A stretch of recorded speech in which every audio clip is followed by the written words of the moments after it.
मनोरम सा है। माना को धरती में तूने बनाया, इसके घरों को तूने सजाया है। माना को धरती में तूने बनाया, इसके घरों को तूने सजाया है। सारी आशीषें हमें तू दिया है, गाते तेरी ही महिमा। सारी आशीषें हमें तू दिया है, गाते तेरी ही महिमा। ईश्वर तेरी सृष्टि इतना सुहाना सा है। ईश्वर तेरी सृष्टि इतना मनोरम सा है। ईश्वर तेरी सृष्टि इतना सुहाना सा है। ईश्वर तेरी सृष्टि इतना मनोरम सा है।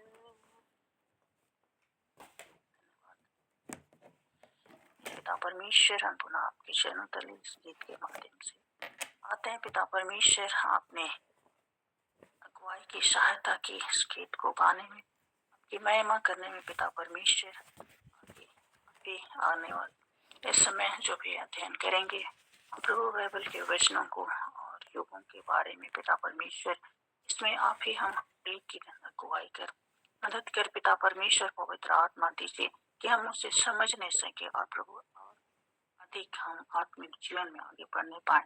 और पिता परमेश्वर, जो उद्देश्य आपने हम सबों को दिया है पिता परमेश्वर, उससे हम समझ नहीं पाए। पिता परमेश्वर,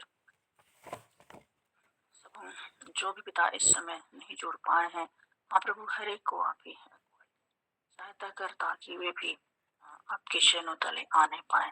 पवित्र पिता परमेश्वर, जो भी बहन के द्वारा इस समय हमें प्रभु बताया जाएगा, हाँ प्रभु, जो बहन प्रभु सूप के माध्यम से इस समय बताएंगे, हर एक को आप ही अगुवाई कर, मदद कर, ताकि हम उसके द्वारा आत्मिक लाभ पाने सके और प्रभु आपकी महिमा के लायक योग्य हो सके। पिता परमेश्वर, यह दिन प्रार्थना आपने सुना है, यीशु नाम में मांगते हैं, आमीन आमीन। धन्यवाद सिस्टर जी, प्रभु आपको बहुत से आशीष प्रदान करे। और आगे आज अंजू सिस्टर का पारी था, सुनीता सिस्टर वो नहीं है, कैसे करना है आगे का समय मैं आपको देती हूँ। स्वागत है आपका। अच्छा, कोई बात नहीं, कोई और तैयार है तो वो बता सकते हैं। ओनीला सिस्टर, क्या आपके पास है तैयारी? नहीं सिस्टर, नहीं तैयारी है आज तो। अच्छा, कोई भी जिसके पास तैयारी है तो रख सकते हैं।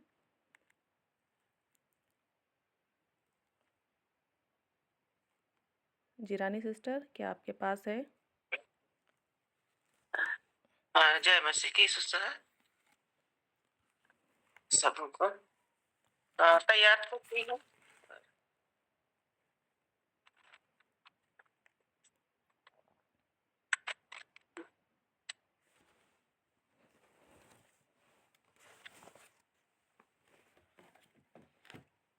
छोटी प्रार्थना करें। धन्यवाद धन्यवाद धन्यवाद जी, महान परमेश्वर दयालु पिता, इस सुंदर सुबह के लिए तूने रात भर हमें मीठी नींद को दिया और आज इस नए दिन में हमें जगाया है और आपकी संगति में जोड़ा है। पिता, इस निमित्त तुझे हृदय से धन्यवाद देते मांगते हैं। पिता, इस समय जो कुछ भी हम संगति में सीखेंगे सुनेंगे, उस पर तो हमें आशीषित कीजिए और जो वचन हम सुनेंगे उसको हमारे मन में दृढ़ कीजिए पिता, ताकि हम उस वचन को अपने मन आत्मा में रखने पाए और उस वचन अनुसार हम अपने जीवन को बिताने वाले होने पाए। संगति में जुड़े हर एक भाई बहनों को तेरे हाथ में समर्पित करते हैं पिता। हर एक के मन और आत्मा को शुद्ध और पवित्र कर और तेरा वचन को उस अच्छी भूमि में रोपिए पिता, ताकि वचन फलने फूलने पाए। तीन ताई की प्रार्थना घर करते यीशु नाम में मांगते हैं, सुनिए और ग्रहण कीजिए। आमीन। हमने वचन को लिया है, वो वचन है मत्ती 7 अध्याय का 7 पद से। उसमें वचन हमें कहता है, मांगो तो तुम्हें दिया जाएगा, ढूंढो तो तुम पाओगे, खटखटाओ तो तुम्हारे लिए खोला जाएगा। इस वचन से इस वचन का अर्थ है, अवलोकन में हमने लिया है, इस वचन का अर्थ है कि परमेश्वर हमें प्रार्थना के माध्यम से उनसे अपने परमेश्वर आपसे जुड़ने और जो चाहिए उससे मांगने के लिए प्रोत्साहित करते हैं। यह परमेश्वर से निरंतर विश्वास के साथ प्रार्थना करने, सत्य और ज्ञान की खोज और उनके सामने अपने दिल के द्वार खोलने या खटखटाने का एक शक्तिशाली और सामर्थ्य निमंत्रण है। और विश्वास है कि परमेश्वर हमें हमेशा अपने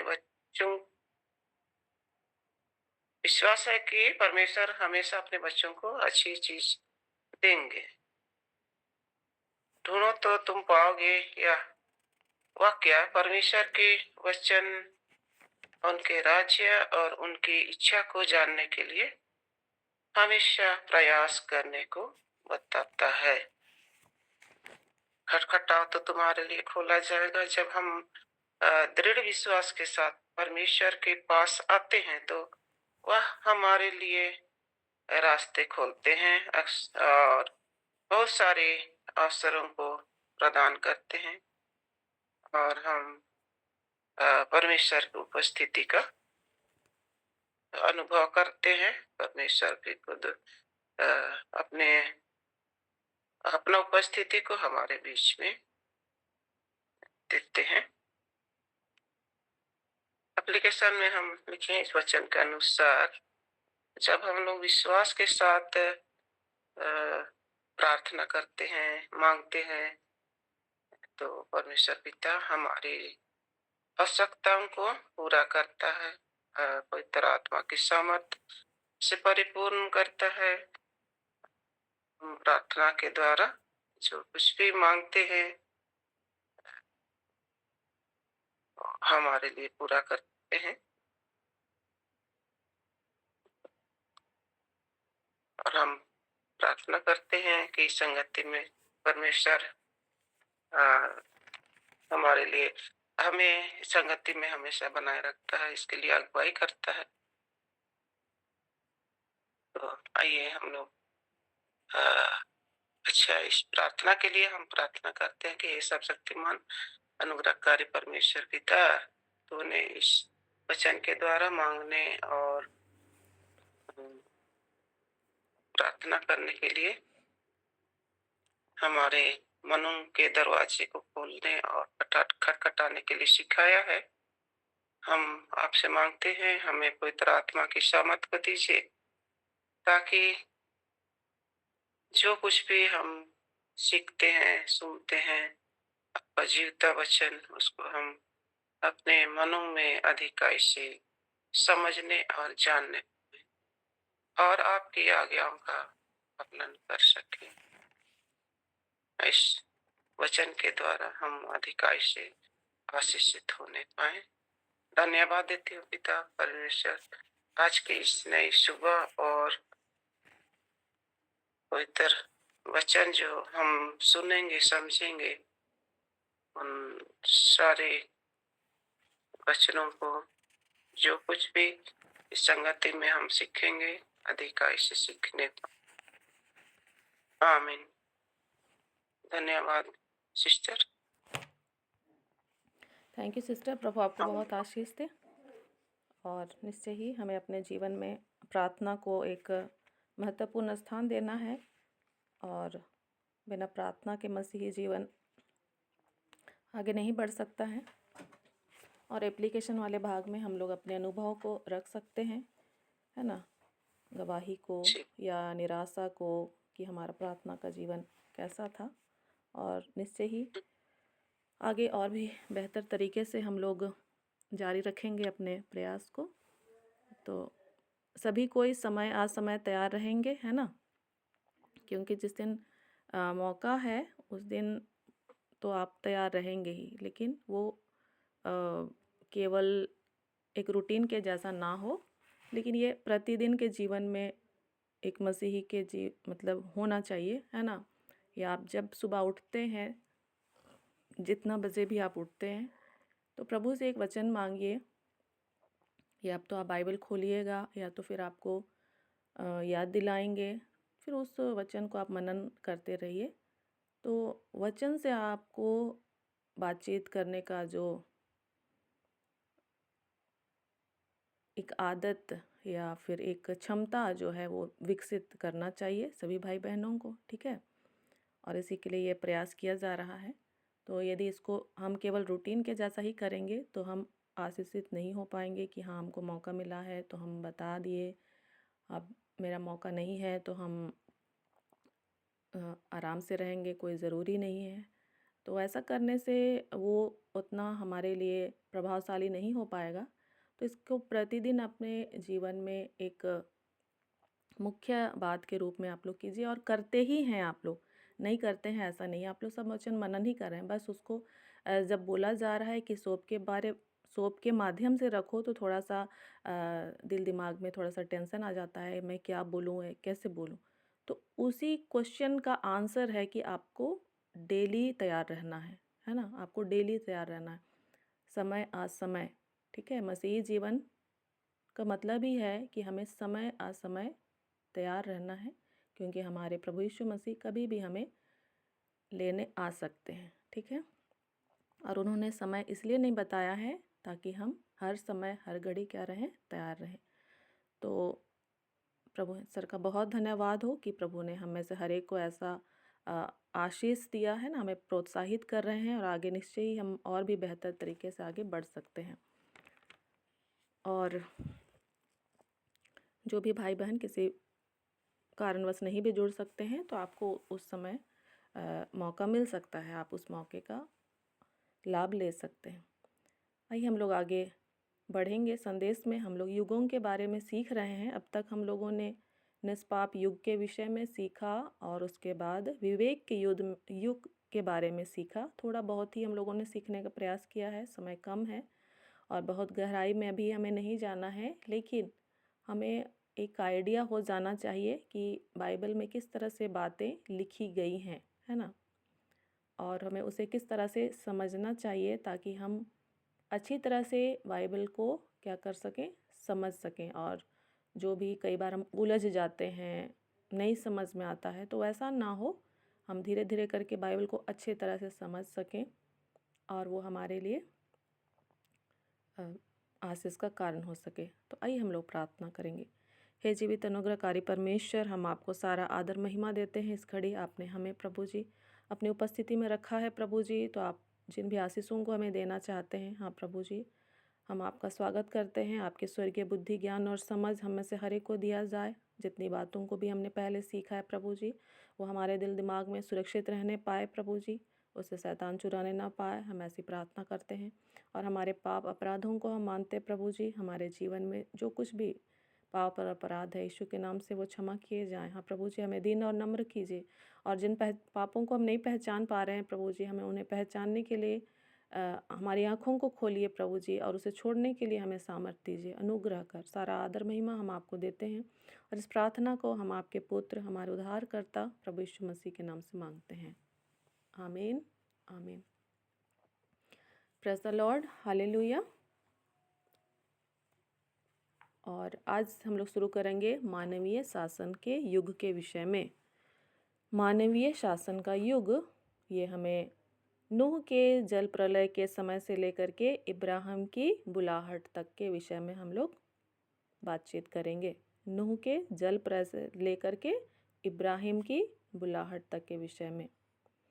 और इस युग को मानवीय शासन का युग इसलिए कहा गया है क्योंकि इस युग में परमेश्वर ने मनुष्य के लिए कुछ विशेष नियम बनाकर उन्हीं के आधार पर मानवीय शासन की स्थापना की। इससे पहले परमेश्वर ने मनुष्य को उसके विवेक की स्वतंत्रता पर छोड़ रखा था, किंतु इस युग के प्रारंभ में परमेश्वर ने नूह को कुछ विशेष नियम दिए जिसके आधार पर मनुष्य स्वयं शासन करे और परमेश्वर के सामने उत्तरदायी रहे। परमेश्वर ने मनुष्य के हाथों पर एक नई शुरुआत करने के लिए उसके सम्मुख एक अनुकूल परिस्थिति उत्पन्न की। नूह की वाचा, यह वाचा परमेश्वर ने जल प्रलय के बाद नूह और उसके परिवार के साथ बांधी। इस वाचा के साथ वह इसके द्वारा मानवीय युग का आरंभ हुआ। मानवीय शासन इसलिए स्थापित किया गया कि मनुष्य पाप के ऊपर नियंत्रण रखे। परमेश्वर ने मनुष्य के लिए एक अनुकूल परिस्थिति को उत्पन्न कर एक नए आरंभ को उसके सामने रखा। इस युग में परमेश्वर ने नूह और उसके वंश को कुछ आज्ञाएं दी। उसको हम लोग पढ़ेंगे उत्पत्ति 9 1 से लेकर के 7 पद तक। उत्पत्ति 9 1 से लेकर के 7 पद तक यहाँ पर इस तरह से वचन लिखा हुआ है। फिर परमेश्वर ने नूह और उसके पुत्रों को आशीष दी और उनसे कहा, फूलो फलो और बढ़ो और पृथ्वी में भर जाओ। तुम्हारा डर और भय पृथ्वी के सब पशुओं और आकाश के सब पक्षियों और भूमि पर के सब रेंगने वाले जंतुओं और समुद्र की सब मछलियों पर बना रहेगा। ये सब तुम्हारे वश में कर दिए जाते हैं। सब चलने वाले जंतु तुम्हारा आहार होंगे। जैसा तुमको हरे हरे छोटे पेड़ दिए थे वैसा ही अब सब कुछ देता हूँ। पर मांस को प्राण समेत अर्थात लहू समेत तुम ना खाना, और निश्चय ही मैं तुम्हारे लहू अर्थात प्राण का बदला लूँगा। सब पशुओं और मनुष्यों दोनों से मैं उसे लूँगा। मनुष्य के प्राण का बदला मैं एक एक के भाई बंधु से लूँगा। जो कोई मनुष्य का लहू बहाएगा उसका लहू मनुष्य ही से बहाया जाएगा, क्योंकि परमेश्वर ने मनुष्य को अपने ही स्वरूप के अनुसार बनाया है। और तुम फूलो फलो और बढ़ो और पृथ्वी पर बहुतायत से संतान उत्पन्न करके उसमें भर जाओ। तो ये परमेश्वर की वाचा नूह के साथ बांधी गई, नूह के जल प्रलय के समय के बाद। और पहला हम लोग याद रखेंगे, फूलो फलो और बढ़ो और पृथ्वी में भर जाओ। दूसरा, सभी के ऊपर अधिकार रखो। सभी जीव जंतु पशु पक्षियों के ऊपर अधिकार रखो। तीसरा, मनुष्य अब मांस भी खा सकता है, लेकिन खून के साथ मांस नहीं खाना है। पांचवा है कि हत्या नहीं करना है। मनुष्य की हत्या नहीं करना है।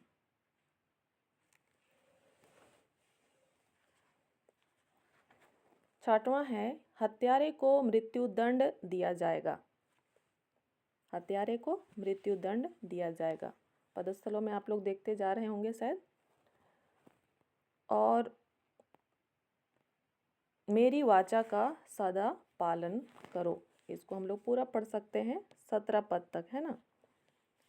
17 पद तक हम लोग पूरा पढ़ सकते हैं। यहाँ लिखा हुआ है 8 पद से आगे। फिर परमेश्वर ने नूह और उसके पुत्रों से कहा, सुनो, मैं तुम्हारे साथ और तुम्हारे पश्चात जो तुम्हारा वंश होगा उसके साथ भी वाचा बांधता हूँ। नूह के साथ भी, उसके बच्चों के साथ भी और उनके बच्चों के साथ भी ये वाचा बांधी गई है। और सब जीवित प्राणियों से भी जो तुम्हारे संग हैं, क्या पक्षी, क्या घरेलू पशु, क्या पृथ्वी के सब बनेले पशु, पृथ्वी के जितने जीव जंतु जहाज से निकले हैं। और मैं तुम्हारे साथ अपनी यह वाचा बांधता हूँ कि सब प्राणी फिर जल प्रलय से नष्ट न होंगे और पृथ्वी का नाश करने के लिए फिर जल प्रलय न होगा। फिर परमेश्वर ने कहा, जो वाचा मैं तुम्हारे साथ और जितने जीवित प्राणी तुम्हारे संग हैं उन सब के साथ भी युग युग की पीढ़ियों के लिए बांधता हूँ, उसका यह चिन्ह है। मैंने बादल में अपना धनुष रखा है, वह मेरे और पृथ्वी के बीच में वाचा का चिन्ह होगा। और जब मैं पृथ्वी पर बादल फैलाऊं, तब बादल में धनुष दिखाई देगा। तब मेरी जो वाचा तुम्हारे और सब जीवधारी शरीरधारी प्राणियों के साथ बंधी है, उसको मैं स्मरण करूँगा। तब ऐसा जल प्रलय फिर ना होगा जिससे सब प्राणियों का विनाश हो। बादल में जो धनुष होगा, मैं उसे देख के यह सदा की वाचा स्मरण करूँगा, जो परमेश्वर के और पृथ्वी पर के सब जीव शरीरधारी प्राणियों के बीच बांधी है। फिर परमेश्वर ने नूह से कहा, जो वाचा मैंने पृथ्वी भर के सब प्राणियों के साथ बांधी है, उसका चिन्ह यही है, और इसे सदा ही उन्हें क्या करना है? पालन करना है। तो संसार में जब हम देखते हैं, सारे संसार में जितनी भी नियमावली बनी है या लागू हुई है, नियम बने हैं, है ना, उनका मूल आधार नूह को परमेश्वर की ओर से मिली हुई नियमावली है। मूसा की व्यवस्था भी इसी पर आधारित है। ठीक है, मूसा की व्यवस्था भी इसी पर आधारित थी, जो बाद में हम लोग पढ़ेंगे। ठीक है, लेकिन कई बार ऐसा होता है कि हम लोग नूह की जो वाचा है उसको भूल जाते हैं। तो हम लोग याद रखेंगे अब से, नूह को परमेश्वर ने साथ ही साथ हम सभी को क्या वाचा दिया गया। संसार के इतिहास की सारी संस्कृतियों में जो भी नियमावली पाई जाती है, वो सभी नूह की इस नियमावली से ही क्या होती है? संबंधित होती है या वो आधारित होती है। और मूसा की व्यवस्था में भी हम देखते हैं कि अपराध करने वाले व्यक्ति को क्या करना है? दंड देना है। तो वो भी इसी के अंतर्गत आता है। नूह की जो वाचा है उसी में हम देखते हैं। नाव का 6 में आप लोग देख सकते हैं, नाव का 5 और 6 को, और एक एक लाइन को आप लोग ध्यान से देखिएगा। और निश्चय ही मैं तुम्हारे लहू अर्थात प्राण का बदला लूँगा, सब पशुओं और मनुष्यों दोनों से मैं उसे लूँगा। मनुष्य के प्राण का बदला मैं एक एक के भाई बंधु से लूँगा। जो कोई मनुष्य का लहू बहाएगा, उसका लहू मनुष्य ही से बहाया जाएगा, क्योंकि परमेश्वर ने मनुष्य को अपने ही स्वरूप के अनुसार बनाया है। तो ये बड़ा ही इम्पोर्टेंट है कि मनुष्य की हत्या नहीं करना है। और यदि हम लोग रोमियो 13 1 से 7 पढ़ेंगे, रोमियो 13 1 से 7, यहाँ क्या लिखा हुआ है? हर एक व्यक्ति प्रधान अधिकारियों के अधीन रहे, क्योंकि कोई अधिकार ऐसा नहीं जो परमेश्वर की ओर से ना हो, और जो अधिकार है वे परमेश्वर के ठहराए हुए हैं। इससे जो कोई अधिकार का विरोध करता है, वह परमेश्वर की विधि का सामना करता है। तो हमें अधीनता बहुत ही ज़रूरी है। अधिकार का विरोध जो करता है, वह परमेश्वर की विधि का या परमेश्वर की व्यवस्था या परमेश्वर के नियम का सामना करता है, और सामना करने वाले दंड पाएंगे, क्योंकि हाकिम अच्छे काम के लिए नहीं परंतु बुरे काम के लिए डर का कारण है। सो यदि तू हाकिम से निडर रहना चाहता है तो अच्छा काम कर, और उसकी ओर से तेरी सराहना होगी, क्योंकि वह तेरी भलाई के लिए परमेश्वर का सेवक है।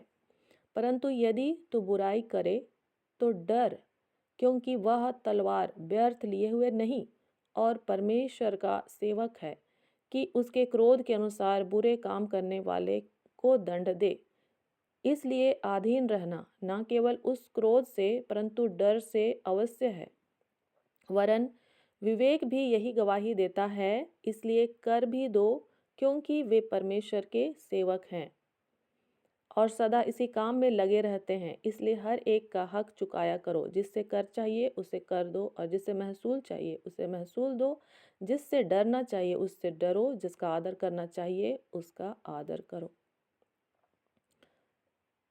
और हम जहाँ काम करते हैं निश्चय ही वहाँ पर हमें अधीन रहना है अधिकारियों के। और जहाँ पर भी गलत तरह से हमें कुछ काम को करने के लिए कहा जाता है तो हमें प्रभु के सामने ही सामर्थ मांगना है कि प्रभु हम इस काम को कैसे करें या क्या करें। उसी तरह से हम कलीसिया के अंदर पाए जाते हैं तो हमें अपने अगुओं के जो भी सीनियर्स हैं उनकी अधीनता में रहना है ना, उनका आदर करना है। क्योंकि यदि जो परमेश्वर की व्यवस्था बनी हुई है अगर हम उसका सामना करते हैं तो हम दंड के पात्र हो जाते हैं। तो अगर हम दंड के पात्र नहीं होना है तो हमको खुद वो काम को अच्छे तरीके से बेहतर तरीके से करना है जो हमें कहा जा रहा है, चाहे वो हमारे जॉब में हो, है ना, चाहे हमारे कलीसिया के अंतर्गत हमारा जीवन हो। तो हमको जो करना है हम उस काम को करें, उस काम के बारे हम सोचें कि हमको क्या करना है और कैसे करना है। ठीक है, तो चलिए हम लोग फिर से जाते हैं नूह की वाचा के पास। ठीक है, तो अधिकार के बारे हम लोगों ने सुन लिया, नियमों के बारे में। उसी तरह से पहला पतरस 2 का 13-14 में भी हम लोग पढ़ते हैं। पहला पतरस 2 का 13-14 में, प्रभु के लिए मनुष्यों के ठहराए हुए हर एक प्रबंध के अधीन में रहो, राजा के इसलिए कि वह सबका प्रधान है, और हाकिमों के क्योंकि वे कुकर्मियों को दंड देने और सुकर्मियों की प्रशंसा के लिए उसके भेजे हुए हैं। और कई बार हमें ऐसे प्रधान नहीं मिलते हैं, ऐसे हाकिम नहीं मिलते हैं, लेकिन हमको परमेश्वर के प्रति वहाँ विश्वास योग्य रहना है ना। हमें उनको नहीं कुड़कुड़ाना है कि अरे वो तो ऐसा कर रहा है और मुझे तो ऐसा करने के लिए कहा जा रहा है, वो तो गलत कर रहा है और मुझे तो सही करने के लिए कहा जा रहा है। वहाँ पर हमारा जो मुखिया जो है हमारे केंद्र में कौन होना चाहिए? परमेश्वर होना चाहिए, ना कि वो हाकिम या वो प्रधान जो मनुष्य है। हम उसको हमको नहीं देखना है। वो जो पद पे बैठा है वो पद परमेश्वर की ओर से रखा गया है, और उसको जो रखने वाला है वो परमेश्वर है। वो मनुष्य तो वहाँ पर आते जाते रहते हैं। तो हमारा फोकस उस मनुष्य के कामों पर या उसके व्यक्तिगत जीवन से रिलेटेड नहीं होना चाहिए। हमारा ध्यान उसको परमेश्वर ने ठहराया, उस परमेश्वर पर केंद्रित होना चाहिए। तो हमारा ध्यान नहीं भटकेगा और ना ही हम कुड़कुड़ाएंगे। और निश्चय ही परमेश्वर की जो आशीष है सीधे तौर पर आपके जीवन में क्या होगी, वो लागू होगी। क्योंकि इसी तरह से इसी डिज़ाइन से इसको बनाया गया है पृथ्वी को, है ना। और परमेश्वर का वचन अटल है। आप इसको आप एक्सपेरिमेंट कर सकते हैं अपने लाइफ में, है ना। तो हमें नियमों का पालन करना बहुत ही ज़रूरी है, और नियमों को हम लोग तभी पालन कर पाएंगे जब हमारा ध्यान सीधे तौर पर परमेश्वर पर केंद्रित होगा।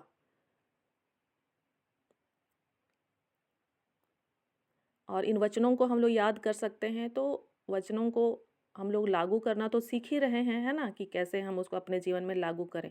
तो एप्लीकेशन वाले भाग में आप लोगों को बहुत ज़्यादा ही विचार करना होगा हर पल, कहाँ पर आप उसको अप्लाई नहीं कर पा रहे हैं, कहाँ आपको सुधार करना है। तो सबका अपना अपना अनुभव है, अपनी अलग अलग परिस्थितियाँ हैं। तो नियमों के पालन करने के संबंध में कभी कभी ऐसी परिस्थितियाँ उत्पन्न हो जाती हैं जिसमें युद्ध आवश्यक हो जाता है। जब कोई जाति या राष्ट्र परमेश्वर की आज्ञाओं का निरंतर उल्लंघन करता है, तब काफ़ी समय तक परमेश्वर धीरज धर कर उन्हें चेतावनी देने के बाद युद्ध या त्रासदी होने देता है। ठीक है, तो पहले परमेश्वर आज्ञाओं को देखकर धीरज धरकर उन्हें वेट करते हैं, है ना। लेकिन अगर वो नहीं सुनते हैं तो फिर उन्हें चेतावनी देकर क्या करते हैं, युद्ध या त्रासदी जो भी हम देखते हैं, बाढ़ या भूकंप देखते हैं, वो सब भी हम लोग देखते हैं और हम लोग सोचते हैं कि हाँ ये तो प्रकृति ऐसा कर रही है ना। लेकिन जब हम युगों के बारे में देखते हैं तो परमेश्वर की ओर से सारी बातें क्या है, नियंत्रण में है। परमेश्वर धीरज धरकर उन्हें चेतावनी देने के बाद युद्ध या त्रासदी होने देता है, ताकि उस पूरी जाति या राष्ट्र को उनके योग्य दंड मिले। उत्पत्ति 15 का 16, उत्पत्ति 15 उसका 16 में क्या लिखा हुआ है,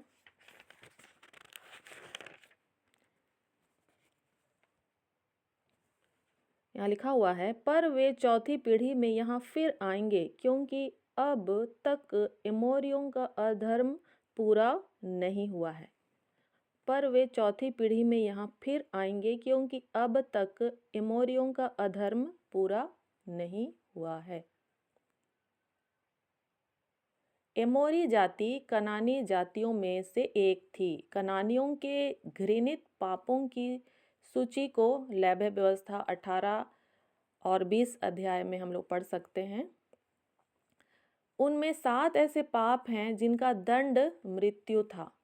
मृत्यु दंड के योग्य घृणित पापों के कारण परमेश्वर ने एमोरी आदि जातियों को, जो कनान के मूल निवासी थे, को क्या कर दिया? मिटा दिया।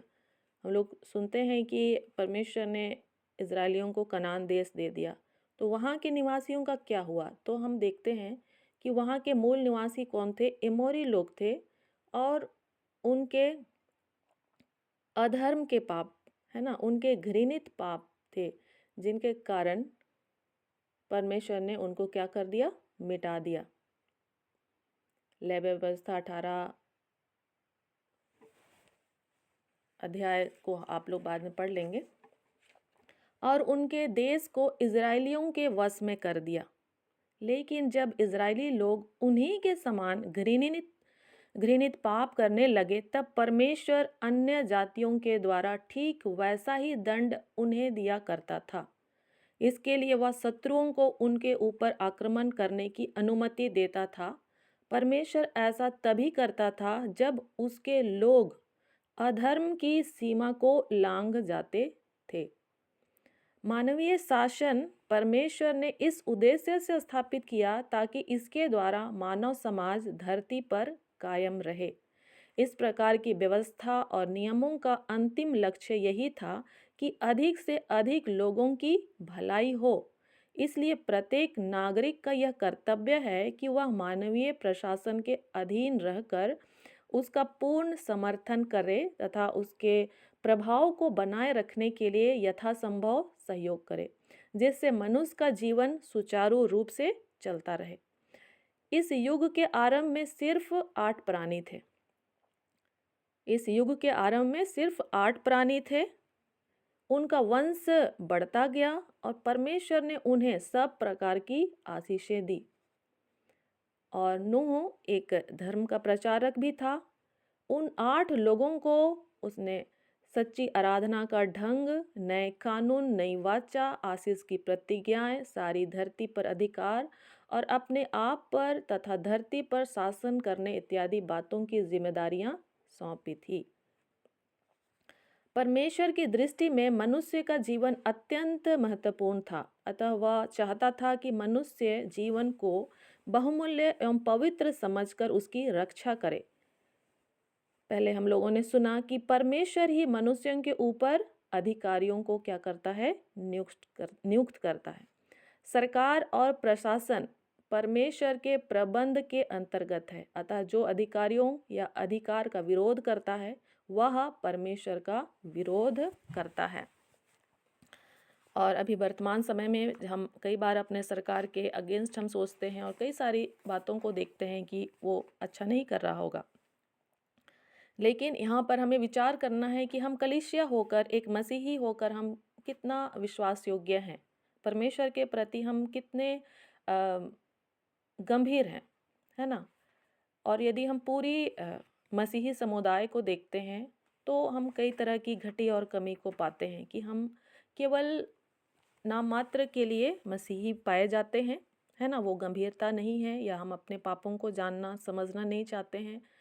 हम सभी के जीवन में, चाहे छोटे से लेके बड़े बुजुर्ग तक हो, कई तरह की घृणित पाप हैं जो हमारे कलीसिया के अंदर पाए जाते हैं, जो कि बाहर के लोगों में भी पाए जाते हैं और अंदर में भी पाए जाते हैं। तो जब दोनों ही सेम लग रहा है तो हम कैसे परमेश्वर के राज्य को इस पृथ्वी पर हम कल्पना कर सकते हैं। तो हमें इस बात पर विचार करना है कि जो पाप है हमारे जीवन से घटने पाए, हमारे कलीसिया के अंदर से वो घटने पाए, क्योंकि ये मसीह की देह है ना, मसीह की देह है।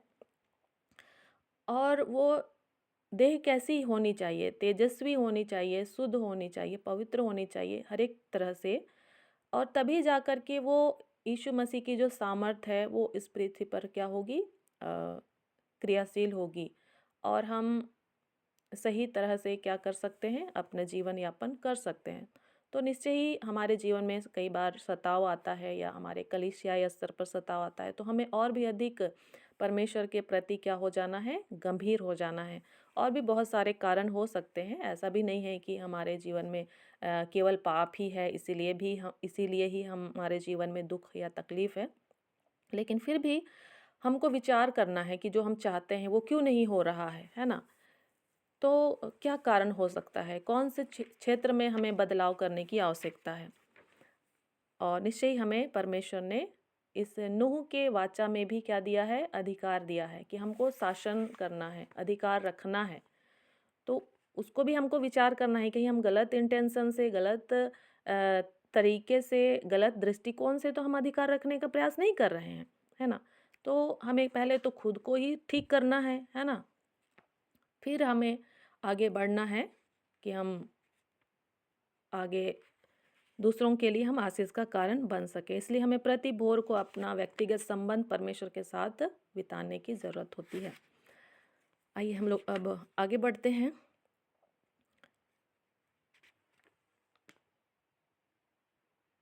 हम लोगों ने देखा नूह के समय में 8 प्राणी क्या हो गए, बचाए गए। और नूह ने उनको सच्ची आराधना के विषय में, परमेश्वर की कानून व्यवस्था, वाचा, आशीषों के विषय में क्या किया, उन्हें बताया। और यीशु मसीह भी कहते हैं जो कैसर का है वो कैसर को दो, और जो परमेश्वर का है वो परमेश्वर को दो। तो हमें एक नागरिक होकर के भी इस जिम्मेदारी को अपना समझना है। अगर हम 8 घंटे की ड्यूटी करते हैं तो क्या हम सही तरह से 8 घंटे का ड्यूटी करते हैं, या हम घर के काम करते हैं तो क्या हम सही तरीके से अपने घर के काम करते हैं, क्या हम कुड़कुड़ाते हैं, या हम आनंद के साथ उसको करते हैं, है ना? क्योंकि जब हम लोग निष्पाप युग में देखे थे तभी आदम और हवा को कहा गया कि उसे काम करना है और उसकी रक्षा करनी है।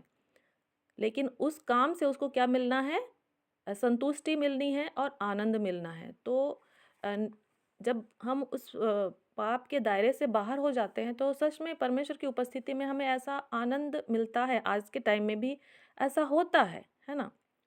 और अगर प्रॉब्लम आता भी है तो वो कुछ समय के बाद तुरंत ही हमारे जीवन से क्या हो जाता है, चला जाता है।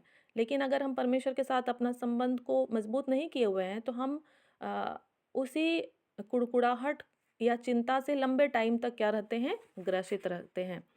तो हमको जो करना है एक नागरिक के तौर पर, हमको उसको करना है। यदि हमको टैक्स देना है या जहाँ भी हमको देना है तो हमको कोई नहीं देख रहा होगा, नहीं जान रहा होगा, लेकिन परमेश्वर हमको देख रहा है ना? तो हमको उसको देना है। और यदि हमको कमाना है तो हमको ईमानदारी से कमाना है, तभी हम उसका फल को पाएंगे। और यदि हम गलत तरीके से कोई भी लाभ लेना चाहते हैं या लेते हैं कि अरे ऐसा तो होता है, ऐसे तो चलता है, और हाँ चलता है, लेकिन उसका जो दंड है वो कुछ समय के बाद आपके जीवन में या आपके आने वाले जीवन में, आप जैसा भी है उसको आप, हो सकता है कि उसका सामना आपको करना पड़े। तो हम व्यक्तिगत तौर पर हम विचार करें कि हम कहाँ गलत कर रहे हैं और कहाँ सही कर रहे हैं ना, क्योंकि हमें नियमों के अधीन रहना है। और तभी हम परमेश्वर की आशीष को अपने जीवन में और अपने परिवार घराने में क्या करेंगे, देख पाएंगे। ठीक है? और ये एक नियम है या एक सिस्टम है, ठीक है? तो उसको हम अवहेलना नहीं कर सकते हैं। इस वाचा के अंतर्गत परमेश्वर ने इससे पहले की वाचा के समान ना तो मनुष्य को और ना ही धरती को किसी प्रकार का अतिरिक्त श्राप दिया, अतः मनुष्य भविष्य में जल प्रलय के भय से क्या था, मुक्त था, है ना? अभी कोई श्राप नहीं मिला है, अभी बस केवल नियमावली मिला है कि आप इसके अनुसार करोगे तो आशीषित होगे। ठीक है? कोई श्राप यहाँ नहीं मिला है, जैसे हम अदन की बारी में पढ़ रहे थे कि उनके वहाँ से निकालते हुए उन्हें श्राप दिया गया। लेकिन श्राप दिए जाने के बावजूद भी हमने तुरंत ही उस बात को भी पाया कि परमेश्वर की आशीष उनके जीवन में बहुतायत से मिली, आदम और हवा के जीवन में, है ना? हवा ने कहा कि मैंने यहोवा की सहायता से क्या किया है, पुत्र को पाया है, जबकि परमेश्वर ने उसे कहा कि तू पीड़ा के साथ अपने वंश को उत्पन्न करेगी। तो परमेश्वर निश्चय ही दंड और श्राप को देते हैं, लेकिन उससे बढ़कर ही वो क्या करते हैं, हमें अपने आशीषों को देते हैं, क्योंकि हम उसके स्वरूप और समानता में बनाए गए हैं। प्रकृति के जो नियम व व्यवस्था पहले परमेश्वर की ओर से ठहराए गए थे, उन्हें परमेश्वर ने फिर से सुव्यवस्थित कर दिया। उत्पत्ति 8:22 और 9:2 को जब हम पढ़ेंगे, अब से जब तक पृथ्वी बनी रहेगी तब तक बोने और काटने के समय, ठंड और तपन, धूप काल और शीतकाल, दिन और रात निरंतर होते चले जाएंगे। तो आदम और हवा के कारण जो सृष्टि करहा रही थी, पीड़ा में पड़ी हुई थी, है ना, तो उसको परमेश्वर ने फिर से नूह के वाचा के समय क्या किया, ठीक किया है। और नूह के पुत्र हाम के वंशज कनान के लिए यह भविष्यवाणी की गई कि वह अपने भाइयों का सेवक ठहरेगा। उत्पत्ति 9:25-26 में पढ़ेंगे। सेम के लिए यह भविष्यवाणी हुई कि उसका व उसके वंश का आने वाले मसीह के साथ विशेष संबंध रहेगा। उत्पत्ति 9:26-27 में पढ़ेंगे हम लोग। सेम के वंशजों को ही पवित्र शास्त्र लिखने के लिए प्रकाशन दिया गया तथा शरीर के भाव से मसीह सेम के वंश से ही आया। तो नूह के 3 पुत्र हुए। पहला जो है हम लोगों ने सुना हाम, वो कनान के लिए, उसके लिए भविष्यवाणी की गई कि वह अपने भाइयों का सेवक होगा। और सेम के लिए कि उसके वंश के द्वारा ही मसीहा आएंगे। और येपेत के विषय में, उसका और एक बेटा येपेत के विषय में यह भविष्यवाणी हुई कि उसके द्वारा बड़ी या विशाल प्रजातियां उत्पन्न होंगी। परमेश्वर येपेत के वंश को फैलाए। उत्पत्ति 9:27 में आप लोग पढ़ सकते हैं। येपेत का अर्थ है विस्तार, प्रशासन, विज्ञान, कला इत्यादि का विकास मानव इतिहास में येपेत के वंशजों द्वारा हुआ। यह सारी भविष्यवाणियां आश्चर्यजनक रीति से पूरी हुई। 3 बेटे याद रखेंगे हम लोग, हाम, सेम और येपेत, और उनके द्वारा क्या क्या भविष्यवाणी हुई और वो पूरी हुई या नहीं हुई, आप लोग पढ़िएगा, आपको अध्ययन जारी रखना है, ठीक है। नूह की वंशावली में सेम के वंशज, उत्पत्ति 10:22, सेम के वंशज उत्पत्ति 10:22 में सेम नूह का पहलौठा था, है ना, सेम नूह का पहलौठा था। इजरायली एवं अरबी जातियां सेम के वंशज हैं। इजरायली और अरबी जातियां सेम के वंशज हैं। सेम के पुत्र एलाम के वंशज बाबुल की जातियां एवं पारसी खाड़ी, जिसका आधुनिक नाम अरब की खाड़ी है, के तटवर्ती प्रांतों के मूल निवासी थे। असूर के वंशज प्राचीन असरिया के वंशज निवासी थे। एबेर इब्राहिम का पूर्वज था। एबेर का शाब्दिक अर्थ है उस पार या उस तरफ। इस शब्द से इब्रानी शब्द निकला। इब्रानी लोग फरात नदी के उस पार रहने लगे। इब्रानी लोग फरात नदी के उस पार रहने वाले लोगों के नाम से पहचाने जाते थे, या उस तरह से बाइबल में लिखा हुआ है, उस पार रहने वाले लोग। तो अरफजद या इजराइली, अरबी, एदोमी, मोआबी, अमोनी, इस्माइली, मिद्यानी एवं अन्य कुछ एशियाई जातियों का मूल पिता था। और इसी तरह से बहुत से जो वंशज हैं या वंश हैं, उसको आप लोग ज़रूर पढ़ेंगे, और उनके द्वारा ही जो आज हम लोग पूरे पृथ्वी पर क्या हो गए हैं, फैल गए हैं। और हम लोग कौन से महादेश में रहते हैं, कौन से महादेश में रहते हैं हम लोग, कोई बताएंगे? एशिया महादेश। हाँ, हम लोग एशिया महादेश में रहते हैं, है ना। तो यहाँ हमारे लिए क्या लिखा हुआ है कि हम लोग अरपचद, है ना, इजराइली, अरबी, एदोमी, मोआबी, अमोनी, इस्माइली, मिद्यानी एवं अन्य कुछ एशियाई जातियों का मूल पिता था। और लूद की संतान एशिया माइनर के लूदिया प्रांत की जातियां थी। अराम का वंश आधुनिक सीरिया के लोग हैं। अयूब की जन्मभूमि ऊज उत्तरी अरब में स्थित थी, जो अराम के वंशज की भूमि थी, और ओपेर भी सेम का वंशज था, जिसका देश सोने के लिए प्रसिद्ध हो गया। और फिर हाम का जो वंशज है, उत्पत्ति 10:6 में, हाम के पुत्र कूश के वंशज अफ्रीका महाद्वीप में स्थित इथोपिया देश की मूल जातियां थीं। इनमें से कुछ जातियों ने अरब, बाबुल एवं भारत पर आक्रमण किया और इन देशों में बस गए। संभवतः भारत के काले रंग की प्रजातियां जैसे द्रविड़ जाति से उनका संबंध रहा होगा। हाम का दूसरा पुत्र मिस्र देश की समस्त जातियों का मूल पिता था। मिस्र देश की समस्त जातियों का मूल पिता था। फलस्तीनी लोग भी उसी के वंशज थे। फूत से लीबिया एवं उत्तरी अफ्रीका की कई जातियां निकली। कनान के वंशज फलस्तीनी अर्थात उस भूभाग में बसे हुए थे जिसे परमेश्वर ने इब्राहिम को देने की प्रतिज्ञा की थी। सीदोन एवं अरब के कुछ इलाकों में भी कनान के वंशज बसे हुए थे। फिर तीसरा है येपेत के वंशज, उत्पत्ति 10:2। येपेत के पुत्र गोमेर के वंशज उत्तर यूरोपीय Germany, France, Wales, Ireland, Britain इत्यादि देशों की सारी प्रजातियां हैं। तो इस तरह से हम बहुत सारे वंशजों को उनसे क्या हो रहे हैं, बढ़ते हुए देख रहे हैं। मागोग के वंशज, मादय के वंशज, या बान के वंशज, तूबल के वंशज, मेसेक के वंशज, है ना, बहुत सारे वंशज हैं। तो ये जो नूह के 3 पुत्र थे, तो नूह ने उनको सिखाया, है ना, अपने बच्चों को आराधना करना सिखाया, परमेश्वर की वाचा और परमेश्वर के नियम, आशीष और जो कुछ था, नूह ने अपने 3 बेटों को सिखाया और निश्चय ही उसमें उनकी बहुएं थी। और फिर वो लोग फिर पृथ्वी में और बढ़ने लगे, है ना, और फिर उन्होंने भी अपने बच्चों को सिखाया। तो उस तरह से यदि हम संसार में देखते हैं तो जो उत्पत्ति 9 अध्याय में हम लोग पढ़ रहे हैं, जो नियम परमेश्वर ने दिए, तो वही नियम पर आधारित है। सभी जातियों का कुछ ना कुछ नियम है ना कुछ ना कुछ नियम सबका बनाया गया है। तो उसका आधार क्या है?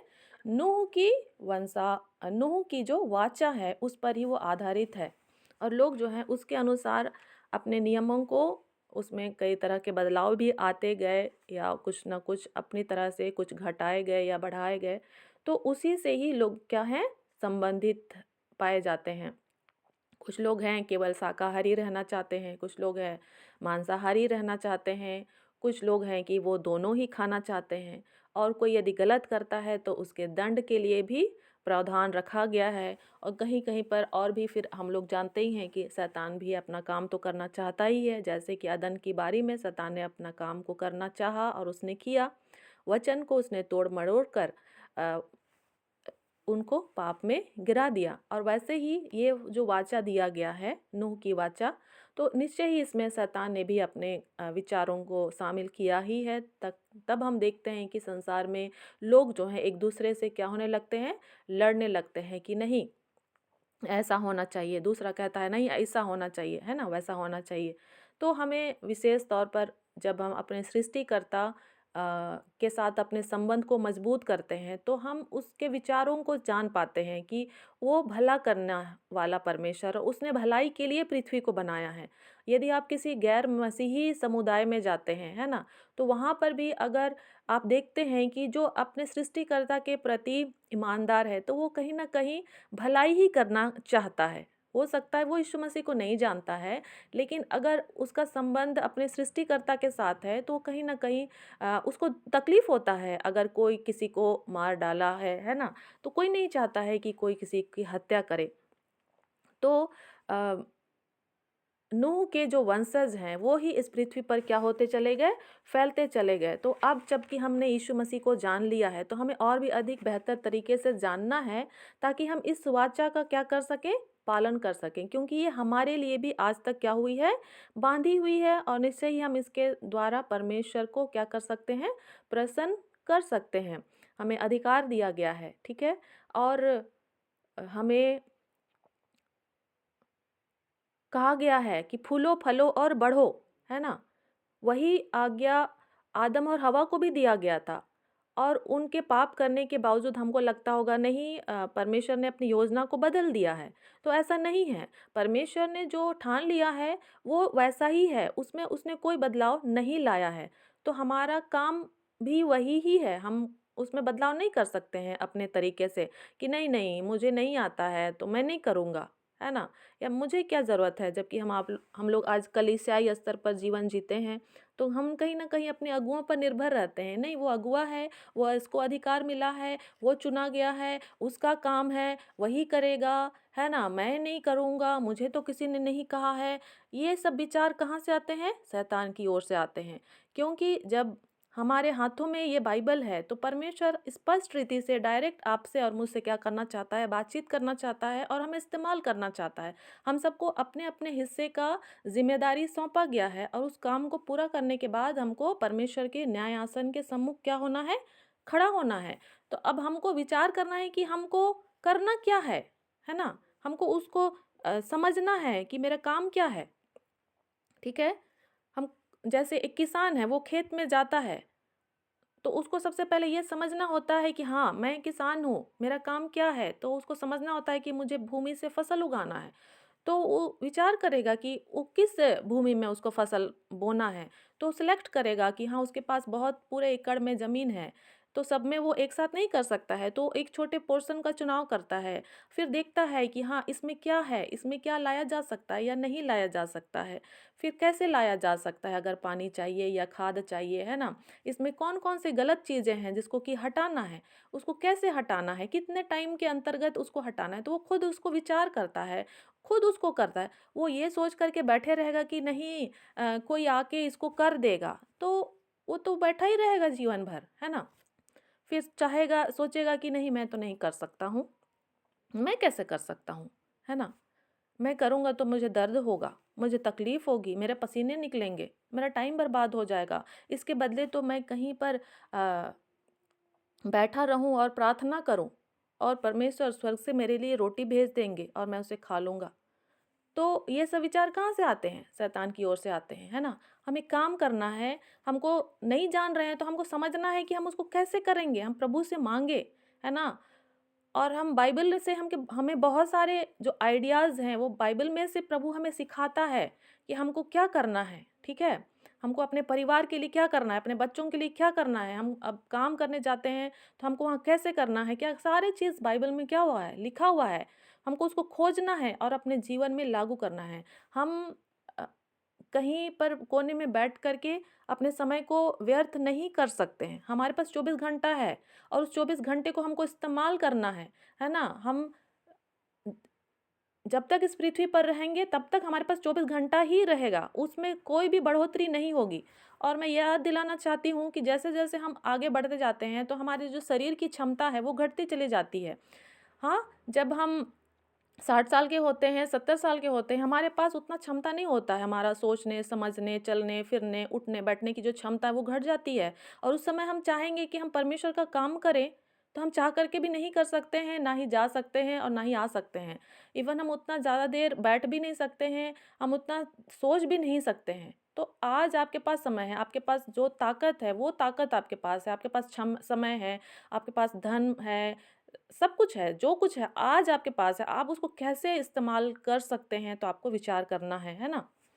तो आइए हम लोग अपनी आँखों को बंद करें इस समय, हम लोग इसके आगे के भाग को फिर इस सप्ताह पूरा देखेंगे, और आप लोग व्यक्तिगत रीति से उत्पत्ति की पुस्तक को ज़रूर रीडिंग करें, है ना? क्योंकि यहाँ पर रीडिंग करने के लिए उतना टाइम नहीं रहता है।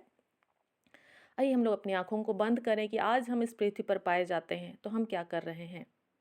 हम कैसे रहते हैं, जबकि मानवीय शासन का युग ज़रूर ही इब्राहिम की बुलाहट के साथ ख़त्म हुआ, लेकिन फिर भी वो आज भी हमारे हमारे साथ बना हुआ है। क्योंकि यीशु मसीह ने कहा, जो कैसर का है वो कैसर को दो, जो परमेश्वर का है वो परमेश्वर को दो। तो हम इसमें कैसे संतुलन हम बना पा रहे हैं या नहीं बना पा रहे हैं? परमेश्वर के साथ हमारा व्यक्तिगत संबंध सही हो रहा है या नहीं हो रहा है। हम महान आदेश का पालन करने के लिए अपने जीवन को प्रभु के हाथों में सौंप पाए हैं या नहीं सौंप पाए हैं। आइए हम प्रार्थना करें। हे जीवित अनुग्रहकारी परमेश्वर, हम आपको सारा आदर और महिमा देते हैं। हाँ प्रभु जी, इस थोड़े समय में प्रभु जी आपने हमारे मन को अपनी ओर फेरा है, हम आपको बहुत धन्यवाद देते हैं। प्रेमी पिता, आपने आत्मा की सहायता को हमें दिया है, धन्यवाद देते हैं प्रभु जी। आपकी स्वर्गीय बुद्धि, ज्ञान और समझ आपने हमें दिया है प्रभु जी, धन्यवाद देते हैं। और भी कुछ कठिन विषयों को हमने सुना है प्रभु जी, कठिन नामों को हमने सुना है जो कि हमारे लिए बहुत ही नया है। आप हमें सहायता कीजिए कि हम उनको और भी अधिक बारीकी से समझ सकें। हाँ प्रभु जी, और हम आपकी योजना को और भी बेहतर तरीके से जान सकें, समझ सकें। हाँ प्रभु जी, हम अपने जीवन को आपके हाथों में सौंप सकें। हम प्रभु जी अपने लिए नहीं, लेकिन आपके लिए हम जीने वाले होने पाएँ, क्योंकि आपने कहा है, यदि तू अपने क्रूस को उठाकर मेरे पीछे ना चले तो मेरा चेला कहलाने के योग्य नहीं है। हमारी सहायता करके हम अपना क्रूस उठाकर हाँ प्रभु जी आपके पीछे चलने वाले बन सकें। हाँ प्रभु जी, जहाँ कहीं भी हम निर्बल और कमज़ोर हैं, हाँ प्रभु जी हमें सामर्थ दीजिए, ताकत दीजिए। आपने कहा है कि तुम दौड़ोगे परंतु थकित नहीं होगे। हाँ प्रभु जी, आपने कहा है मैं तुम्हारे बाल पकने तक तुम्हें उठाए रखूँगा। हाँ प्रभु जी, अनुग्रह कर हम अपने दान वरदानों को, आपकी आशीषों को, आपके प्रकाशन को हाँ प्रभु जी हम सुन सकें। जबकि शैतान हमारे बीच कार्य करता है प्रभु जी, हर एक उनकी भरमाने वाली युक्तियों को हम यीशु के नाम से खारिज करते हैं। हाँ प्रभु जी, आपका वचन जैसा है प्रभु जी वैसा ही हम उसको समझ सकें, ऐसा अनुग्रह कीजिए प्रभु जी। हाँ प्रभु जी, और जिस वाचा को आज आपने हमें रखा है, उस वाचा के अनुसार हम जीवन जी सकें और इस पृथ्वी पर हम प्रभु जी फूलने फलने सकें, बढ़ने सकें, ऐसा अनुग्रह को दीजिए। सारा आदर महिमा हम आपको देते हैं।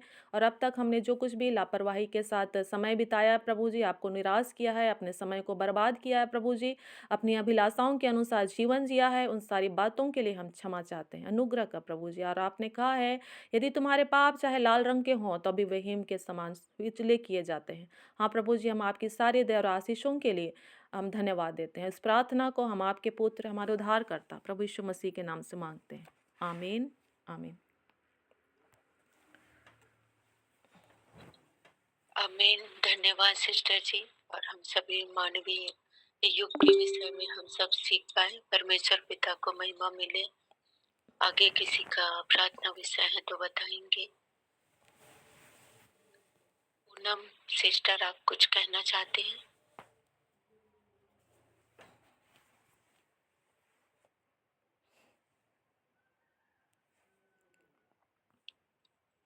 आइए तो हम लास्ट की प्रार्थना करते हैं। किसी का प्रार्थना विषय है तो बताएंगे।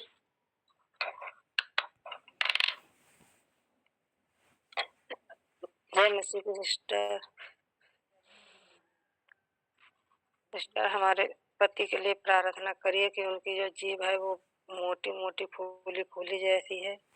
उस जीभ के कारण कुछ निगल नहीं पाते हैं, बहुत पतला पतला दलिया निकलते हैं। उनके लिए प्रार्थना करिए कि परमेश्वर वो सूजन दूर हो और खाना ये खाने लगे। सबका धन्यवाद हो। जय मसीह। जी सिस्टर। जय मसीह की। जय मसीह। कल से 9 तारीख से नेहा और नम्रता का एग्जाम शुरू हो जा रहा है, उनके लिए प्रार्थना कीजिएगा। जी सिस्टर। जय मसीह की। जय मसीह। मेरी बेटी सलोनी कंडुलना का भी आज से एग्जाम है, ट्रेनिंग का एग्जाम है, इसके लिए प्रार्थना कर दीजिएगा। सलोनी कंडुलना। सामर तोपनों के लिए प्रार्थना करेंगे। उसकी आंखों में से थोड़ा सा आंसू निकल रहा है, थोड़ा सा देख नहीं पाता है, चश्मा पहनता है। आज से एग्ज़ाम चल रहा है उन सभी का भी, उसके लिए प्रार्थना करेंगे, उनका आंख ठीक हो, अच्छा से एग्ज़ाम दे सके।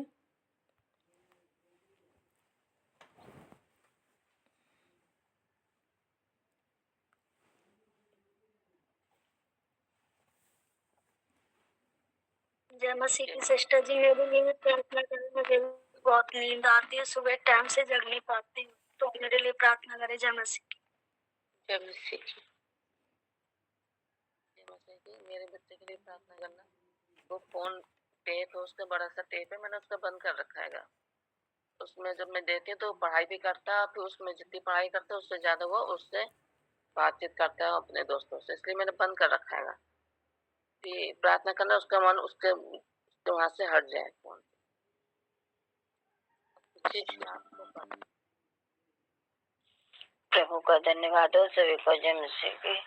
हमारा प्रार्थना विषय निराली के लिए प्रार्थना करना कि पढ़ती तो उसके आंख में से आंसू चलते और दर्द भी होता रहता है, और मेरे लिए भी प्रार्थना करना कि जो मेरे आंख में चोट की गांठ है, उस गांठ के वजह से मैं देखने में दिक्कत हो रही, तो मेरे लिए प्रार्थना करना।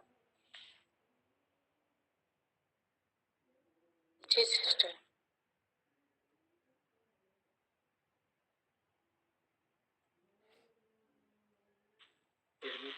हेलो सिस्टर, जय मसीह की। आप जो पढ़ाए हो सब महत्वपूर्ण अध्ययन से है, बुक से है क्या सिस्टर?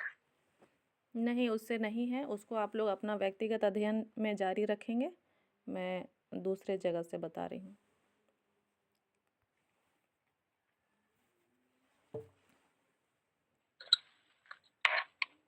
आइए, सभी को जय मसीह की। और मेरे लिए भी प्रार्थना विषय है। मेरे पापा के लिए प्रार्थना कीजिएगा, उसके कान से पानी वगैरह निकलता है और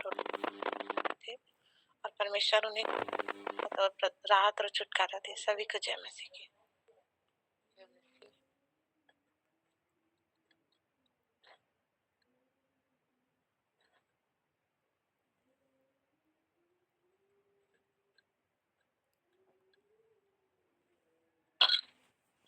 आइए प्रार्थना में जाते हैं। प्रेमी पिता परमेश्वर, प्रार्थना करते हैं। पिता परमेश्वर, आपका वचन कहता है स्वामी, मांगो तो तुम्हें दिया जाएगा। और सच में मेरे परमेश्वर पिता, हम यीशु मसीह के नाम में पिता आपके करीब में आते हैं। पिता परमेश्वर, इस समय पिता परमेश्वर जिन भाई बहनों ने पिता परमेश्वर प्रार्थना विषय दिए हैं पिता परमेश्वर, उनकी पूर्ण चंगाई को पिता परमेश्वर, पूर्ण छुटकारा को पिता हम मांगते हैं स्वामी। और इस समय प्रार्थना करते हैं उर्मिला सिस्टर के लिए पिता, अजय भैया के लिए प्यारे प्रभु से, जो उनके जीव में जो सूजन है, जो फूली हुई है, जिस कारण से पिता वो खाना पीना खाने में दिक्कत होती है, प्यारे प्रभु से अनुग्रह करे पिता, दया करे मेरे परमेश्वर पिता, सहायता करे मेरे परमेश्वर पिता। खाना खाकर तृप्त होकर मेरे परमेश्वर आपकी महिमा करने पाए पिता, आपकी आराधना स्तुति करने पाए मेरे परमेश्वर पिता। उनके जीवन को पिता मैं आपके हाथों में दे देती हूँ, और आपका वचन पिता परमेश्वर जीवन को बदलने वाला, छुड़ाने वाला है पिता परमेश्वर। प्यारे प्रभु जी, दया करे पिता, अनुग्रह करे मेरे परमेश्वर। आपके वचनों की भूख और प्यास पिता उनके जीवन में बढ़ने पाए पिता। और मिला सिस्टर के लिए प्रार्थना करती हूँ पिता परमेश्वर, ऐसे समय में पिता परमेश्वर उनकी चिंताओं को, बोझों को पिता मैं आपके ऊपर डाल देती हूँ। नेहा और नम्रता के लिए प्रार्थना करती हूँ प्यारे प्रभु जी। सलोनी के लिए प्रार्थना करती हूँ पिता परमेश्वर। सामर्थ्य के लिए प्रार्थना करती हूँ प्यारे प्रभु जी। जो एग्जाम पिता परमेश्वर चल रहा है पिता, निराली सिस्टर के लिए प्रार्थना करती हूँ प्यारे प्रभु जी। और जो एग्जाम चल रहे हैं प्यारे प्रभु से, एग्जाम में लिखने के लिए पिता सहायता करे पिता, मदद करे मेरे परमेश्वर पिता। जो भी पढ़ाई किए हैं स्वामी, सही समय पर लिख सके पिता परमेश्वर, उनकी स्मरण शक्ति बढ़ने पाए मेरे परमेश्वर पिता। और प्यारे प्रभु जी, ज्ञान की आत्मा से परिपूर्ण करे मेरे परमेश्वर पिता। हाँ मेरे स्वामी, जब पढ़ाई किए हैं वो बात पिता परमेश्वर प्यारे प्रभु जी आप वो लिख सके, राजा दया करे, अनुग्रह करे पिता। स्कूल जाने में, आने में, हर एक बातों में सहायता करे। और सामर्थ्य दुखनों के आंख से जो आंसू बहता है प्यारे प्रभु से, हाँ मेरे परमेश्वर पिता दया करे, अनुग्रह करे पिता परमेश्वर की। वो पिता परमेश्वर आपकी सृष्टि की सुंदर रचना है मेरे परमेश्वर पिता, और वो अपनी आंखों से पिता परमेश्वर इस सृष्टि को पिता परमेश्वर, जिस सृष्टि की रचना आपकी है मेरे परमेश्वर, चाहे वो जो कोई भी चीज को देखते हैं मेरे परमेश्वर पिता, वो स्पष्ट रीति से देख सके प्यारे प्रभु जी। आपकी आत्मा सहायता करे, मदद करे मेरे परमेश्वर पिता। किसी भी प्रकार का आंसू बहने का या आंखों में दिक्कत का पिता परमेश्वर, उनके शरीर पर पिता कोई अधिकार नहीं है स्वामी। निराली सिस्टर भी पिता परमेश्वर जब पढ़ाई करते हैं स्वामी, स्पष्ट रीति से देख सके पिता, और आपके नाम की महिमा कर सके प्यारे प्रभु जी। जिन बच्चों का एग्जाम चल रहा है प्यारे प्रभु जी, उन जवानों के लिए मैं हर एक के लिए प्रार्थना करती हूँ पिता, कि एग्जाम लिखने में पिता, पढ़ने में पिता, उनका मन लगने पाए पिता परमेश्वर। और ऐसे समय में पिता परमेश्वर प्यारे प्रभु जी, वो मोबाइल से दूर रहे मेरे परमेश्वर पिता, इंटरनेट से दूर रहे प्यारे प्रभु जी। आप सहायता करें पिता। रीना सिस्टर के बेटी के लिए प्रार्थना करती हूँ पिता, उनका भी मन पिता परमेश्वर पढ़ाई में लगने पाए प्यारे प्रभु जी, और वो पिता परमेश्वर टेप रिकॉर्डर से दूर रहे राजा। आप सहायता करें, आप मदद करें प्यारे प्रभु जी। नालिनी सिस्टर के पापा के लिए प्रार्थना करती हूँ प्यारे प्रभु जी, जो उनके कान से पानी बहता है प्यारे प्रभु जी, यीशु मसीह के नाम से पिता परमेश्वर प्यारे प्रभु जी, उनके कानों से बहने वाले पानी को पिता परमेश्वर हम दूर करते हैं प्यारे प्रभु जी, नष्ट करते हैं प्यारे प्रभु जी। और पिता परमेश्वर आपके पूर्ण छुटकारा को पिता परमेश्वर नालिनी सिस्टर के पापा के लिए हम मांग लेते हैं। और धनेश्वरी मरकाम के लिए हम प्रार्थना करते हैं प्यारे प्रभु जी, जो भी उनकी शरीर में जो खुजली की समस्या है मेरे प्रभु जी, और लंबे समय से पिता परमेश्वर वो आपको पुकार रही है, आप प्रार्थनाओं के उत्तर देने वाले परमेश्वर हैं। और खुजली की दुष्ट आत्मा को पिता यीशु मसीह के नाम में पिता उनके शरीर से उखाड़ कर हम फेंक देते हैं पिता। और उनका शरीर पिता आपका मंदिर है पिता परमेश्वर, और उसमें किसी भी प्रकार के कीटाणु विषाणु खुजली का पिता कोई अधिकार नहीं है स्वामी। आपने उनके शरीर को पिता परमेश्वर, उनके शरीर की सुंदर रचना की है पिता, इसीलिए किसी भी इन्फेक्शन का पिता परमेश्वर उनके शरीर पर कोई अधिकार नहीं है। हम प्रत्येक को पिता परमेश्वर नाम बाय नाम पिता परमेश्वर आपके हाथों में दे देती हूँ पिता। हमारे जीवनों को पिता, मालती सिस्टर को मेरे परमेश्वर पिता, और हम सब जितने भी समय पिता अपने समय को दिए हैं स्वामी, हर एक जन को पिता आपके हाथों में देती हूँ। पवित्र आत्मा हर एक के जीवन में कार्य करे, हर एक को पिता परमेश्वर आज के दिन पिता स्वस्थ रखे और सुरक्षित रखे पिता। और हम अपनी मर्जी नहीं पिता परमेश्वर, आपके मर्जी के अनुसार जीवन को जीने पाए मेरे परमेश्वर पिता। जो भाई बहन पिता परमेश्वर कलेसिया चलाते हैं पिता, सेवकाई के लिए प्रार्थना करते हैं पिता, उनकी सेवकाई मेरे परमेश्वर पिता और भी बढ़ने पाए, फूलने फलने पाए मेरे परमेश्वर, आपकी आत्मा में और भी बढ़ने पाए पिता, और भी मनुष्यों को पिता परमेश्वर आपके राज्य में ला सके मेरे परमेश्वर पिता। और जो बंद पड़ी कलेसियाओं के लिए प्रार्थना करते हैं स्वामी, वो खुल सके मेरे परमेश्वर पिता। आप दया करे पिता, अनुग्रह करे मेरे परमेश्वर पिता। और पिता परमेश्वर जितने भी विरोधी लोग हैं मेरे परमेश्वर पिता, जिनके अंदर शैतान होकर कार्य करते हैं, जो विरोध में है पिता, उनका भी जीवन बदलने पाए मेरे परमेश्वर पिता। वो भी प्रभु यीशु मसीह को, आपके भेद को पिता जानने पाए पिता, सत्य को जानने पाए पिता परमेश्वर, पहचानने पाए पिता, आपके प्रेम को जानने पाए पिता परमेश्वर, और वो आपके करीब में आ सके पिता, और उनके लिए मार्ग आप ही तैयार करें। आज की आराधक बहन के लिए धन्यवाद करती हूँ पिता, और भी उन्हें पिता परमेश्वर आत्मिक जीवन में पिता आप बढ़ाए मेरे स्वामी, और भी गीतों के द्वारा मेरे परमेश्वर, अपने कार्यों के द्वारा पिता आपके नाम को वो महिमा कर सके पिता, महिमा दे सके स्वामी। आज जो बहन सो बताई हुई बहन के लिए प्रार्थना करती हूँ पिता, और भी उन्हें पिता ज्ञान बुद्धि समझ की आत्मा से परिपूर्ण करे, ताकि प्रभु से वो जब भी और सोप को बताती है मेरे परमेश्वर, आप अपने प्रकाशनों को पिता, अपने भेद को प्रकट करे पिता, ताकि हम सब मिलकर पिता परमेश्वर आपके नाम की महिमा करें मेरे परमेश्वर पिता। आपके वचनों की गहराई को और भी पिता परमेश्वर बहन के जीवन में प्रकट करे मेरे परमेश्वर। वचन सुनाई हुई सिस्टर के लिए धन्यवाद करती हूँ। और भी पिता परमेश्वर आत्मिक जीवन के लिए आप उन्हें नए नए तरीकों के साथ पिता परमेश्वर इस्तेमाल करे मेरे परमेश्वर पिता, और भी शक्ति सामर्थ्य के साथ इस्तेमाल करे। और जो सुबह का समय वो 3 बजे उठकर पिता परमेश्वर अपने समय को देती है, उठने में पिता परमेश्वर आप सहायता करे पिता, आपकी आत्मा सहायता करे पिता परमेश्वर। किसी भी कमजोरी का, दुर्बलता का पिता परमेश्वर उनके शरीर पर कोई अधिकार नहीं पिता। जब वो जितना भी सोती है मेरे परमेश्वर पिता, उसमें वो पूरा नींद को कंप्लीट करने पाए प्रभु जी। और हर एक पिता परमेश्वर हम सब पिता भोर को उठकर पिता आपकी ओर देखने वाले बने, ताकने वाले बने आपकी ओर पिता परमेश्वर। हम आपके वचनों को वचनों की आवाज को हम सुनने वाले बने।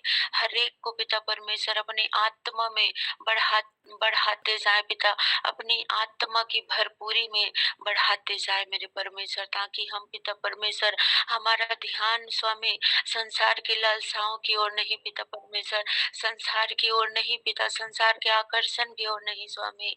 दिन प्रतिदिन पिता परमेश्वर हमारी लालसा, हमारी इच्छा पिता परमेश्वर आपके वचन की ओर बढ़ते जाए पिता, आपके स्वर्गीय राज्य की ओर बढ़ते जाए पिता परमेश्वर। आप दया करे, अनुग्रह करे सारी बातों में पिता परमेश्वर। मैं आदर महिमा जलाल आपको देती हूँ और इस विनती प्रार्थना को प्रभु यीशु मसीह के नाम में मांगती हूँ। आमीन आमीन। आइए हम प्रभु की प्रार्थना करेंगे। हे मेरे पिता, आप जो स्वर्ग में हैं, आपका नाम पवित्र माना जाए, आपका राज्य आए, आपकी इच्छा जैसे स्वर्ग में पूरी होती है वैसे ही पृथ्वी पर पूरी हो। हमारी दिन भर की रोटी आज हमें दे, जिस प्रकार से पिता हमने अपने अपराधियों को क्षमा किया है, वैसे ही आप भी हमारे अपराधों को क्षमा करें हमें, और परीक्षा में ना ला परंतु हर एक बुराई से बचा, क्योंकि राज्य पराक्रम और महिमा सदा आप ही के हैं। आमीन आमीन।